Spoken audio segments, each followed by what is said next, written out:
Lagay ng panahon, palabas na ang bagyong Francisco ng Philippine Area of Responsibility. Humina na ito sa severe tropical storm. Wala na ring nakataas na wind signals. Pero dahil sa posible pa ring banta ni Francisco, naglabas ng abiso ang mga otoridad sa Japan. Nagbabadya kasing dumaan ang bagyo sa Okinawa at Tokyo sa mga susunod na araw.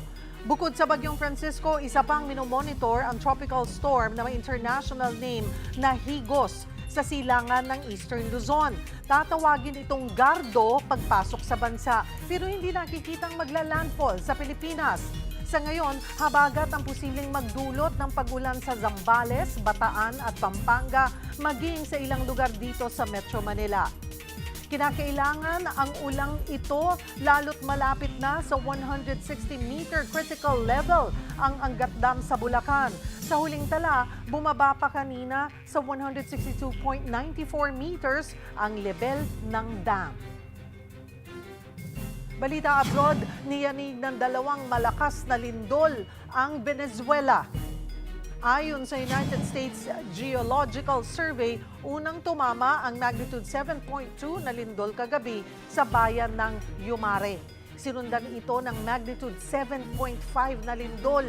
Malakalipas lamang ang higit 30 segundo. Nagdeklara na ang Venezuela ng state of emergency dahil sa tinamo nilang malawakang pinsala.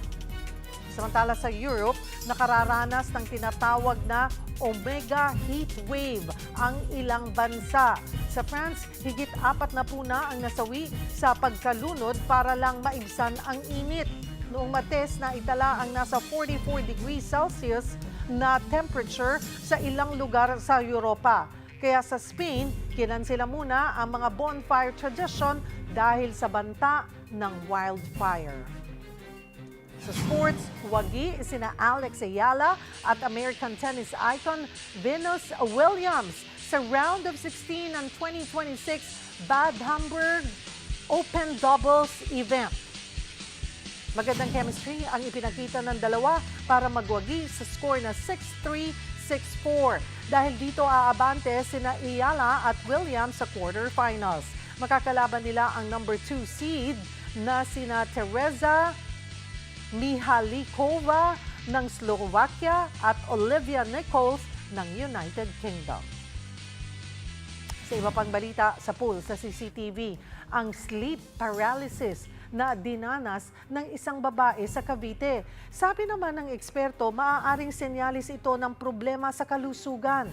Para bigyan ng mukha ang balita, Mobile Journal, Ray Vicente.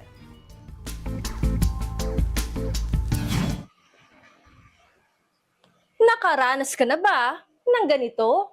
Yung akala mo gising ka pero nasa sleep paralysis pala.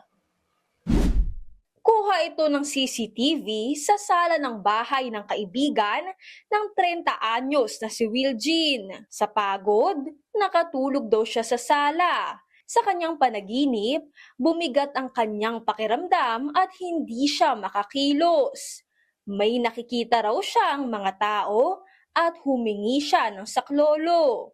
Sa puntong ito, pilit na niyang pinagalaw ang sarili hanggang sa bumalikwas na lamang siya.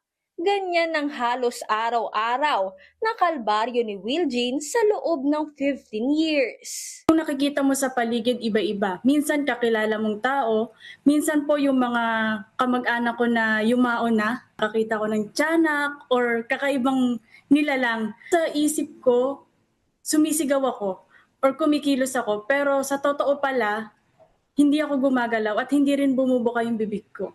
Madalas siya matulog na alas 12. Pagpatak ng alas 3 ng madaling araw o basta kung kailan siya magising, bigla siyang nagkaka-sleep paralysis. Sa loob ng 15 taon, 3 linggo na raw ang pinakamatagal na maayos ang tulog ni Will Jean. At 3 hanggang 4 na beses siyang nakakaranas nito linggo-linggo kahit saan siya matulog. Mapaidlip man ako or matulog ako sa gabi, once po na mag-sleep paralysis ako, Nag-i-sleep paralysis ako kahit nasaan po ako, kahit po sa Dubai, na-experience ko siya. Hindi lang sa bahay namin, hindi lang dito sa Pilipinas.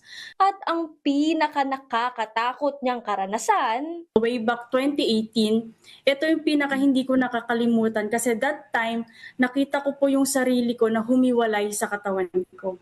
Memorize ko naman yung dasal. Pero once na nag-sleep paralysis ako and tinry ko siyang dasalin, hindi ko mabigkas. Pinakamadali is in Jesus' name, in Jesus' name. And unti-unti kong ginagalaw yung mga daliri ko sa kamay, sa paa. pero hindi pa raw yan astral projection ayon sa sleep specialist na si Dr. June Dizon. Sa astral projection, kontrolado pa ng tao ang kanyang kamalayan na maglakbay sa labas ng katawan. Sa sleep paralysis kasi, hallucinations talaga na malamang dahil sa sleep disorder. Pero 15 taon?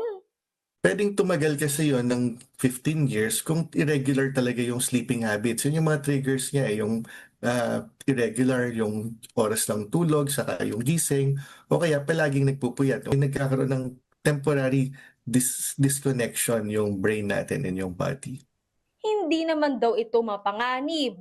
Pero payo pa rin ni Doc, Make certain yung sleep hygiene or sleeping habits na maging maganda. Iwasan yung mga digital devices 1 hour before the intended sleeping time. They just should relax. mga kapatid, mobile journalist Ray Vicente po, hatid ang mukha ng balita.